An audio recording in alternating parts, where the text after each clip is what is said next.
तो कहानी की शुरुआत में हमें बताया जाता है कि कई सारे पैरासाइट्स इंसानों की बॉडी में छुपकर रहने लगे। वो इंसानों की बॉडी में छुपकर रह रहे थे, मगर इसी दौरान एक लड़के शिंची के हाथ में एक पैरासाइट आ गया। मगर शिंची और उस पैरासाइट मिगी में काफी अच्छी दोस्ती हो गई, लेकिन फिर पैरासाइट्स की वजह से ही शिंची को अपनी मॉम को मारना पड़ा। इसीलिए शिंची ने डिसाइड किया कि वो सारे पैरासाइट को ढूंढकर उन्हें मार देगा। वहीं पैरासाइट को जिंदा रहने के लिए इंसानों को मारकर खाना था। पैरासाइट्स इंसानों को मारकर खा रहे थे, जिससे शहर में कई सारे लोग मरे हुए मिले थे। फिर पुलिस ऑफिसर्स को भी पता चल गया था कि इन सारी मौतों के पीछे पैरासाइट्स का हाथ है, जो कि अब इंसानों के बीच छुपकर रह रहे हैं। इसीलिए अब इंसानों को बचाने और पैरासाइट्स को खत्म करने के लिए एक मिशन शुरू किया गया, जिसका नाम ह्यूमन लाइफ प्रोडक्शन रखा गया।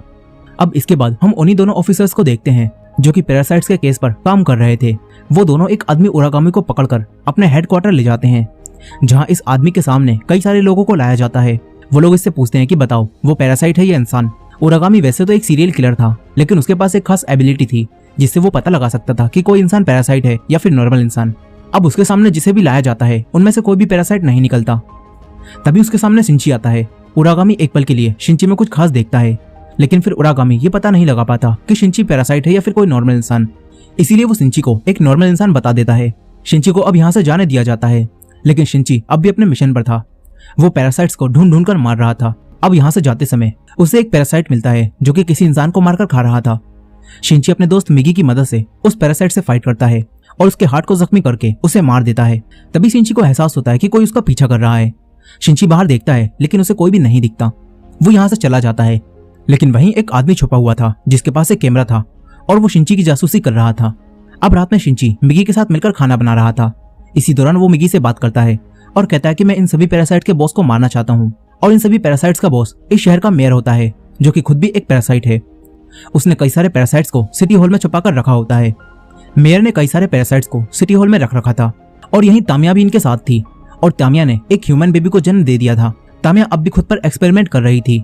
यहाँ तामिया ही सारे पैरासाइट्स की लीडर थी और मेयर आकर उससे कहता है कि हमें शिंची और मिगी को मारना होगा, क्योंकि वो दोनों मिलकर हमारे पैरासाइट साथियों को मार रहे हैं।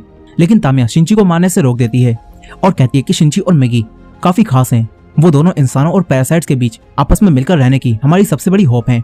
यहाँ तामिया इंसानों की साइड ले रही थी और वो इंसानों को मारना नहीं चाहती थी, क्योंकि एक माँ बनने के बाद तामिया के अंदर भी ह्यूमन इमोशंस डेवलप हो रहे थे। लेकिन मेयर को ये सारी चीजें बिल्कुल भी पसंद नहीं आ रही थी। अब इसके बाद हम एक पैरासाइट को देखते हैं जो कि काफी ताकतवर होता है। वो एक ऑफिस में जाकर वहां सभी लोगों को मार देता है। थोड़ी देर बाद जब ये खबर मेयर को पता चलती है, तो वो अपने सबसे ताकतवर पैरासाइट यानी कि गोटो के पास जाता है, जो कि पियानो बजा रहा था। मेयर उसे पूछता है कि वहां लोगों को तुमने मारा है, लेकिन गोटो मना करता है और कहता है कि वो काम मिकी ने किया है। यहाँ गोटो के अंदर एक नहीं बल्कि 5-5 पैरासाइट रहते हैं और उन्हीं में से एक पैरासाइट का नाम मिकी है।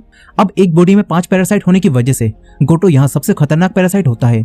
और अब मेयर गोटो से शिंची और मिकी को मारने के लिए कहता है। वहीं तामिया शिंची और मिकी को ऑब्जर्व कर रही थी और तामिया ने ही उस आदमी कुरामोरी को शिंची के पीछे लगा रखा था। कुरामोरी ने शिंची और मिकी की कई सारी फोटोज ले ली थी और वो उन दोनों को खतरनाक समझ रहा था। इसीलिए वो तामिया से कहता है कि हमें इस बारे में पुलिस को बता देना चाहिए, लेकिन तामिया उसे ऐसा करने से मना कर देती है। कुरामोरी तामिया के साथ ज्यादा ही पर्सनल होने की कोशिश कर रहा था। दरअसल वो उससे प्यार करने लगा था, क्योंकि उसे पता नहीं था कि तामिया सारे पैरासाइट की लीडर है। अब कुरामोरी रात में अपने घर आता है। वो इस घर में अपनी एक लौती बेटी के साथ रहता है और उसकी वाइफ की कई साल पहले डेथ हो गई थी। कुरामोरी अपनी बेटी से कहता है कि क्या तुम्हें नई मॉम चाहिए, लेकिन उसकी बेटी कहती है डैड मजाक मत करो, अपनी शक्ल देखकर बात करा करो, इस उम्र में आपसे कौन शादी करेगा। कुरामोरी अपनी बेटी की बात का बुरा नहीं मानता, वो काफी खुश था। वहीं दूसरी तरफ सातोमी को दिखाया जाता है, जो कि शिंची की गर्लफ्रेंड है, लेकिन वो शिंची से नाराज थी क्योंकि शिंची ने उससे ये बात छुपाई थी कि वो पैरासाइट से जुड़ा है और उनके बारे में सब जानता है। सातोमी उससे नाराज होकर चली जाती है। यहीं अब शिंची को पता चल जाता है कि कुरामोरी उसका पीछा कर रहा है, इसलिए शिंची मिगी की मदद से कुरामोरी को पकड़ लेता है। फिर शिंची को उससे पता चलता है कि तामिया ने उसे उसके पीछे लगाया है। मिगी और शिंची उसे बताते हैं कि तामिया खुद भी एक पैरासाइट है, बल्कि वो तो सबसे चालाक पैरासाइट्स में से एक है। कुरामोरी इस बात पर विश्वास नहीं कर पाता, इसीलिए अब शिंची तामिया से मिलता है। तामिया शिंची से बात करती है और उसे कहती है कि तुम्हें सावधान रहना होगा, क्योंकि मेरे कलीग्स तुम्हें मारना चाहते हैं। तामिया कहती है कि वो लोग अब भी इंसानों को ही मारकर खा रहे हैं। वो शिंची से कहती है कि मुझे थोड़ा टाइम दो, मैं उन्हें इंसानों की तरह रहना और इंसानों जैसा खाना खाना सिखा दूंगी। लेकिन शिंची कहता है कि अगर उन्होंने इंसानों को मारा तो मैं क्या करूं, क्या मैं ऐसे ही उन्हें जाने दूं। अब तामिया से बात करने के बाद शिंची वापस कुरामोरी के पास आता है और उसने तामिया की बातें रिकॉर्ड कर ली थी और सबूत के तौर पर वो कुरामोरी को वो रिकॉर्डिंग देता है। मिकी कुरामोरी को बताता है कि वही सारे पैरासाइट की लीडर है और इस एरिया में मेयर के साथ साथ कई सारे पैरासाइट रहते हैं। शिंची उसकी भलाई के लिए उससे कहता है कि तुम इस सब से दूर रहो, लेकिन कुरामोरी तामिया से प्यार करने लगा था और अब ये सब जानकर उसका दिल ही टूट जाता है। इसीलिए वो सारे पैरासाइट्स का पर्दाफाश करने के लिए मेयर से मिलने जाता है, लेकिन वहां से जाते हुए कुरामोरी वहां एक बग प्लांट कर देता है, मगर मेयर का साथी पैरासाइट इसका पता लगा लेता है। फिर मेयर उससे कहता है कि अपने पैरासाइट्स को भेजकर इसे मरवा दो। अब इसके बाद कुछ पैरासाइट्स कुरामोरी के घर उसे मारने जाते हैं, लेकिन कुरामोरी वहां नहीं था, इसलिए वो पैरासाइट कुरामोरी की एक लौती बेटी को ही मार देते हैं। कुरामोरी जब ये सब देखता है तो उसके अंदर बदले की आग जलने लगती है। वहीं दूसरी तरफ शिंची कहीं जा रहा था, तभी मिगी उससे कहता है कि हमारे आसपास 5 पैरासाइट हैं। अब तभी यहाँ वही पैरासाइट मिकी आ जाता है, जो कि असल में गोटो ही था। मिगी उसे देखकर सब समझ जाता है। वो शिंची से कहता है कि इस एक बॉडी में 5 पैरासाइट हैं, इसीलिए बहुत खतरनाक है। मिगी शिंची से कहता है कि भाग। शिंची बचकर भागता है। मिगी उस पर कई बार हमला करता है, लेकिन शिंची उससे बचकर भागते हुए अपनी चालाकी से उसका सर धड़ से अलग कर देता है। पैरासाइट का दिमाग शरीर से अलग होने के बाद पैरासाइट मर जाता है, इसीलिए अब उसे मरा हुआ समझकर शिंची यहाँ से चला जाता है। लेकिन तभी बचे हुए पैरासाइट्स में से एक पैरासाइट यानी कि गोटो उसके हाथ से निकलकर सर में आ जाता है और वो मिकी को भी वापस हाथ में बुला लेता है। अब गोटो के पास चारों पैरासाइट्स का कंट्रोल हो गया था। यहीं अगले दिन तामिया को पता चल जाता है कि मेयर ने उसकी परमिशन के बगैर ही पैरासाइट्स को कुरामोरी को मारने के लिए भेजा था। तामिया मेयर से कहती है कि भूलो मत, मैंने ही तुम्हें इलेक्शन जितवाया था और अब तुम मेरे ही खिलाफ जा रहे हो। यहाँ अब कुछ पैरासाइट भी तामिया के खिलाफ हो गए थे, क्योंकि तामिया के अंदर ह्यूमन इमोशंस आ गए थे और वो इंसानों की साइड ज्यादा ले रही थी। इसीलिए अब मेयर अपनी तीनों पैरासाइट्स को तामिया को मारने के लिए भेजता है। तामिया ऐसे सेंस कर लेती है और समझ जाती है कि वो तीनों इसे मारने आ रहे हैं। इसीलिए तामिया अपने बच्चे को बचाने के लिए उसे यहीं छोड़कर उससे दूर चली जाती है। इसके बाद जब वो तीनों तामिया को मारने आते हैं तो तामिया उन्हें एक ही झटके में खत्म कर देती है। लेकिन जब वो दोबारा अपने बेबी के पास आती है तो देखती है कि उसके बच्चे को किसी ने किडनैप कर लिया है। तामिया को वहाँ एक नोट मिलता है जो कि कुरामोरी ने छोड़ा था और उसी ने तामिया के बच्चे को किडनैप किया होता है। तामिया को ये सब देखकर काफी गुस्सा आता है। तामिया सातोमी के पास जाकर उससे शिंची का नंबर लेती है और शिंची को उस जगह पर आने के लिए कहती है जहाँ कुरामोरी उसके बच्चे को ले गया है। फिर तामिया कुरामोरी के पास पहुंच जाती है। पीछे से शिंची भी वहां पहुंच जाता है। वो दोनों मिलकर कुरामोरी को समझाने की कोशिश करते हैं कि वो उस बच्चे को ना मारे। देखते ही देखते यहाँ भीड़ जमा हो जाती है और वही दोनों पुलिस ऑफिसर जो कि पैरासाइट्स के केस पर काम कर रहे थे वो भी यहाँ आ जाते हैं। कुरामोरी तामिया का असली चेहरा सबके सामने लाने के लिए उसके बच्चे को फेंकने वाला था। तभी तामिया अपना असली रूप दिखाती है और कुरामोरी को मार देती है। तामिया अपने बच्चे को बचा लेती है, मगर इससे पुलिस समझ जाती है कि तामिया एक पैरासाइट है। वहीं दूसरी तरफ पुलिस को पता चल चुका था कि मेयर ने सिटी हॉल में कई सारे पैरासाइट को छुपा कर रखा है। इसीलिए अब स्पेशल फोर्स को सिटी हॉल की तरफ भेजा जाता है, जहां जाकर ये सारे ऑफिसर्स एक एक करके लोगों को बाहर निकालने लगते हैं और उनकी बॉडी को स्कैन करते हैं, जिससे इन्हें पता चल जाता है कि कौन इंसान है और कौन पैरासाइट। वो लोग पैरासाइट को पहचान कर उसे दूसरी तरफ ले जाकर मार देते हैं। तभी पैरासाइट्स ये सब समझ जाते हैं। एक पैरासाइट एक ऑफिसर को मार देता है। ये देखकर यहाँ भगदड़ मच जाती है। यहीं इनके साथ वही सीरियल किलर उरागामी भी आया था और उसकी मदद से ये सारे ऑफिसर्स अंदर जाकर पैरासाइट्स को पहचानते हैं और एक एक करके उन सभी पैरासाइट्स को मार देते हैं। फिर ये सब मेयर के पास जाते हैं। मेयर यहाँ हर एक नेता की तरह एक भारी भरकम स्पीच देने लगता है और कहता है कि तुम्हें क्या लगता है कि ये तुम्हारी जीत है। मेयर कहता है कि इंसान ही असली मॉन्स्टर हैं जो कि अपने फायदे और अपने आप को बचाने के लिए दूसरी प्रजातियों को मार रहे हैं।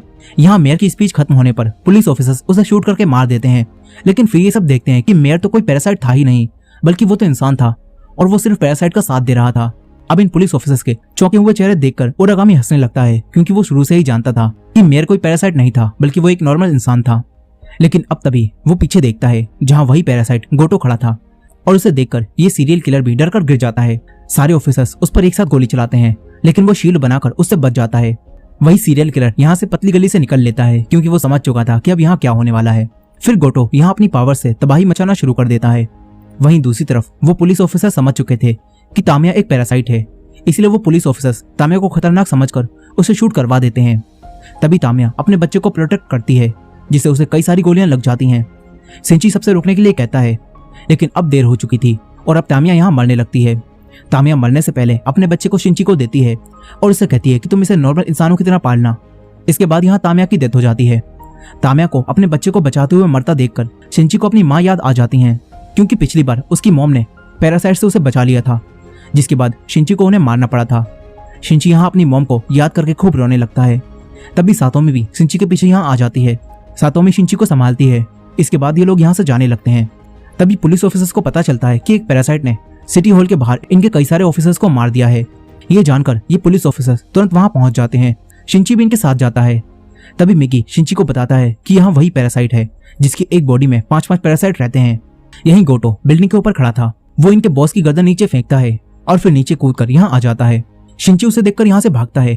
तभी वही पुलिस ऑफिसर उस पर गोली चलाता है, मगर गोटो अपने आप को बचा लेता है। फिर गोटो इस पुलिस ऑफिसर को मार देता है। सारे पुलिस ऑफिसर्स डरकर उसके रास्ते से खुद ही हट जाते हैं। वो शिंची को मारने के लिए उसके पीछे जाता है। शिंची एक कार लेकर यहाँ से भागता है। तभी गोटो एक बाइक से उसका पीछा करता है और उड़कर कार के ऊपर आ जाता है। तभी मिगी कार को नीचे गिरा देता है। मिगी शिंची को बचाकर ऊपर ले आता है, लेकिन फिर ये दोनों देखते हैं कि गोटो अब भी ठीक है। शिंची जंगल की तरफ भागता है। मिगी शिंची से कहता है कि जब तक मैं तुम्हारे साथ जुड़ा रहूंगा वो हमें ढूंढ लेगा, इसीलिए अब हमें अलग होकर उस पर हमला करना होगा। शिंची मिगी की बात मान लेता है। फिर वो यहाँ छुप जाता है। इसके बाद यहाँ गोटो आता है। मिगी गोटो पर हमला करता है, लेकिन गोटो खुद को बचा लेता है। तभी पीछे से शिंची उस पर हमला करता है, लेकिन गोटो उसे भी रोक देता है। गोटो काफी ताकतवर था और वो इन दोनों से ही फाइट करके इन्हें मारने लगता है। तभी मिगी शिंची को बचाने के लिए गोटो से अकेले ही लड़ता है और शिंची से कहता है कि तुम यहाँ से भाग जाओ। वो शिंची से कहता है कि अब ये तुम्हें नहीं ढूंढ पाएगा। मिगी यहाँ गोटो के 5 पैरासाइट से अकेले ही लड़ रहा था। शिंची मिगी को छोड़ना नहीं चाहता था, लेकिन अपनी जान बचाने के लिए शिंची को मिगी को यहीं छोड़कर भागना पड़ता है। मिगी यहाँ गोटो के हाथों मारा जाता है, लेकिन आखिर तक मिगी शिंची को बचाने के लिए गोटो को रोकता है। फिर मिगी मर जाता है।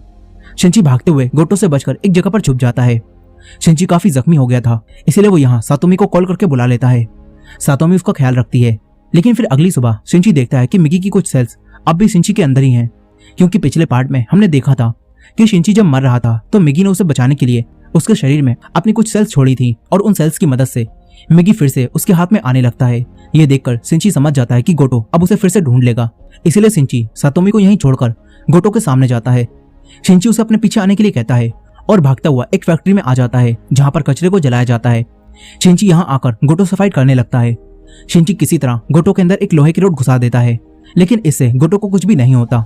गोटो से निकालकर शिंची से कहता है कि इससे मुझे कुछ भी नहीं हो सकता। गोटो कहता है कि वो सारे इंसानों को खत्म कर देगा, क्योंकि इंसान ही इंसान के सबसे बड़े दुश्मन है। ये कहकर गोटो शिंची पर हमला करता है, लेकिन तभी मिगी उसे रोक देता है। इसके बाद असली मिगी भी गोटो के हाथ से बाहर आता है और कहता है कि मैं उसके अंदर चला गया था और ये मेरा एक प्लान था। अब यहाँ गोटो शिंची को मारने की कोशिश करता है, लेकिन मिगी उसे बचा लेता है। इसके बाद यहाँ गोटो को कुछ होने लगता है। फिर मिगी उसे बताता है कि तुमने जो रोड उसके मारी थी, उस रोड पर कई सारे केमिकल्स थे, जिससे अब गोटो के अंदर के सारे पैरासाइट खुद को खतरे में समझकर उसकी बॉडी से अलग हो रहे हैं। अब देखते ही देखते गोटो की बॉडी से सारे पैरासाइट अलग हो जाते हैं और सिर्फ सबसे खतरनाक पैरासाइट की बॉडी बचती है। शिंची उस बॉडी को आग में फेंक देता है, जिससे सबसे खतरनाक पैरासाइट भी जलकर मारा जाता है।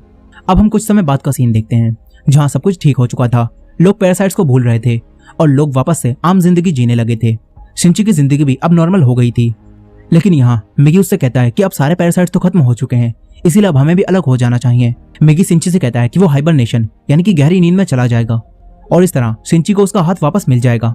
शिंची मिगी से कहता है कि तुम मत जाओ, क्योंकि मिगी और शिंची में काफी अच्छी दोस्ती हो चुकी थी। लेकिन मिगी शिंची की नहीं सुनता और उसे भी सभी इंसानों की तरह नॉर्मल लाइफ देने के लिए हाइबरनेशन में चला जाता है, जिसके बाद शिंची का हाथ वापस आ जाता है। शिंची अपने एक और करीबी दोस्त को खोकर काफी दुखी होता है और रोने लगता है। अब कुछ समय और बीत जाता है। शिंची और सातोमी आपस में खुश रहने लगे थे।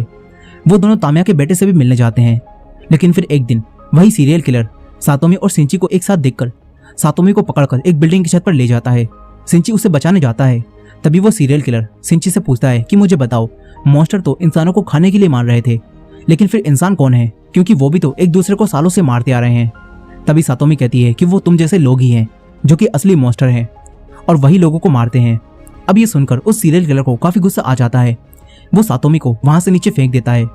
तभी शिंची उसे बचाने भागता है। वो उरागामी को धक्का दे देता है, लेकिन तभी उसे ऐसा लगता है कि वो सातोमी को नहीं बचा पाया।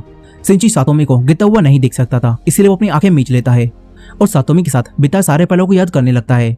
लेकिन तभी उसे मिगी की आवाज सुनाई देती है। फिर शिंची जब अपनी आंखें खोलता है तो देखता है कि उसने सातोमी को पकड़ रखा है।